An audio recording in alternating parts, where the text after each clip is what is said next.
আজ আমি আপনাদের এঁচোড় আর ছোলার ডাল দিয়ে সম্পূর্ণ নিরামিষ একটি খুব সুন্দর খেতে হয় সেই রেসিপিটি শেয়ার করব, বানিয়ে আপনাদের দেখাবো। তো এর জন্য এখানে আমি একটা গোটা এঁচোড় নিয়ে নিয়েছি।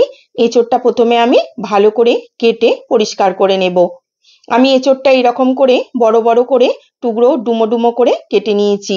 আর এই ধরনের বাটির এক বাটির থেকে একটু কম আমি নিয়েছি ছোলার ডাল। ছোলার ডালটা 2-3 ঘন্টা মতো ভিজিয়ে রেখেছিলাম, ভালো করে ধুয়ে পরিষ্কার করে নিয়েছি। এবার ছোলার ডাল আর এঁচোড়টা আমি আলাদা আলাদা করে সেদ্ধ করে নেব। একটা কুকারের মধ্যে আমি ছোলার ডাল দিলাম, দিচ্ছি একটু পরিমাণ মতো নুন, একটু জল দিয়ে দিলাম, আর একটু হলুদের গুঁড়ো দিচ্ছি। আর ছোলার ডালটা যাতে যখন সেদ্ধ হবে তখন ভেতর থেকে জল না বেরিয়ে যায়, এই জন্য অল্প একটু আমি সর্ষের তেল দিয়ে দিলাম। আমি এখানে দুটো কুকার ব্যবহার করছি, মানে এই নয়, মানে ডাল আর এঁচোড় দুটো আলাদা আলাদা করে সেদ্ধ করতে হবে। আমি সুবিধের জন্য দুটো কুকার ইউজ করলাম। আর একটা কুকারের মধ্যে আমি এঁচোড়ের টুকরোগুলো দিয়ে দিলাম, সাথে দিচ্ছি একটু নুন, একটু জল দিয়ে দিলাম,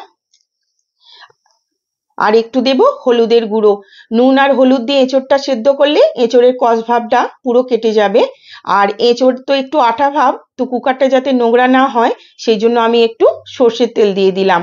বাস, এবার ডাল আর এঁচোড় দুটো আলাদা আলাদা করে আমি সেদ্ধ করে নেব। যতক্ষণ ডাল আর এঁচোড়টা সেদ্ধ হচ্ছে ততক্ষণ আমি একটা মশলা তৈরি করব। কিছুই নয়, খুবই সাধারণ। এক টুকরো আদা দিলাম আর একটা টমেটো কুচি করে আমি দিয়েছি, বাস, আর কিছু দেব না। এইভাবে করে আমি আদা আর টমেটোটা ভালো করে মিহি করে পিষে নিয়েছি। এদিকে ডাল আর এঁচোড়ও সেদ্ধ হয়ে গেছে। এঁচোড়টা দেখুন কত সুন্দর সেদ্ধ হয়েছে, কিন্তু গলে যায়নি, একদম গোটা গোটাই আছে। এইভাবে করে সেদ্ধ করতে হবে।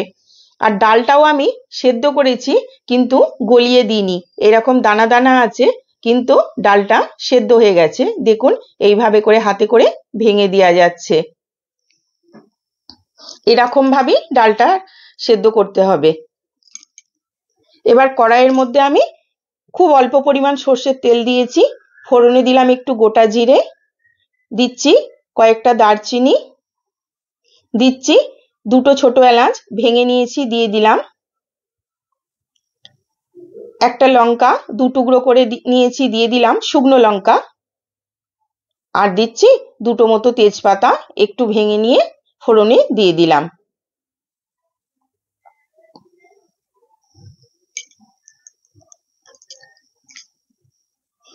এবার যে এঁচোড়টা আমি সেদ্ধ করেছিলাম সেই এঁচোড়টা এর মধ্যে আমি দিয়ে দিচ্ছি, একটু নাড়াচাড়া করে নেব। এর জন্য আমি ডাল আর এঁচোড় দুটো আলাদা আলাদা করে সেদ্ধ করে নিয়েছিলাম। এবার এঁচোড়টা একটু আমি এই ফোড়নের মধ্যে ভাজা ভাজা করে নিয়েছি। এঁচোড়টা একটু ভাজা হয়ে গেছে আমার। এবার এর মধ্যে আমি যে আদা আর টমেটো পিষেছিলাম সেইটা দিয়ে দিলাম, দিচ্ছি অল্প একটু ধনে পাউডারের গুঁড়ো, দিচ্ছি অল্প একটু জিরে পাউডারের গুঁড়ো। খুবই কম কম মশলা দিয়ে বানাবো। দিচ্ছি একটু হলুদের গুঁড়ো আর অল্প একটু লঙ্কার গুঁড়ো। আর সাথে যেহেতু নিরামিষ রান্না তাই আমি অল্প একটু চিনি দিচ্ছি। যদি আপনাদের পছন্দ না হয় বা চিনি খাওয়ার অসুবিধে তাহলে দেবেন না, কিন্তু নিরামিষ রান্না তো অল্প একটু চিনিটা দিলে খেতে ভালো টেস্ট হয়। ভালো করে মশলার সঙ্গে এঁচোড়টা আমি কষে নিয়েছি। এরপর যে ডালটা আমি সেদ্ধ করেছিলাম সেটা এর মধ্যে আমি ঢেলে দিলাম। এবার ভালো করে কষানো মশলা দিয়ে কষানো এঁচোড়ের সাথে এই ছোলার ডালটা একটু ভালো করে নাড়াচাড়া করে নেব। এবারে অল্প একটু আমি জল দিচ্ছি এর মধ্যে।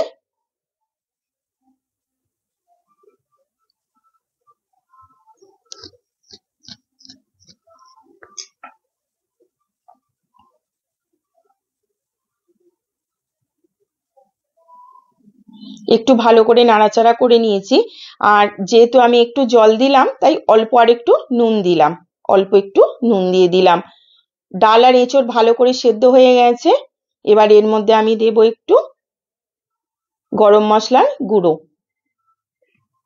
গরম মশলার গুঁড়ো একটু দিচ্ছি। এঁচোড়ের তরকারি তো অনেকভাবে অনেক সময় খান, কিন্তু এই রেসিপিটা একবার হলেও বাড়িতে বানিয়ে দেখবেন, খুব সুন্দর খেতে হয়। ভাত হোক বা রুটি সবের সঙ্গেই কিন্তু খুব ভালো লাগে। এটা দিয়েই পুরো খাওয়া হয়ে যাবে। এবার যেহেতু নিরামিষ রান্না, গরম মশলা দিলাম, সব শেষে আমি একটু ঘি দিচ্ছি এর মধ্যে। অল্প একটু গাওয়া ঘি আমি এর মধ্যে দিয়ে দিলাম। বাস, ভালো করে একটু নাড়াচাড়া করে নেব। রান্না হয়ে গেছে, এবার আমি এটা নামিয়ে নেব। দেখুন, গরম গরম ছোলার ডাল দিয়ে এঁচোড়ের নিরামিষ এই রেসিপিটি রেডি।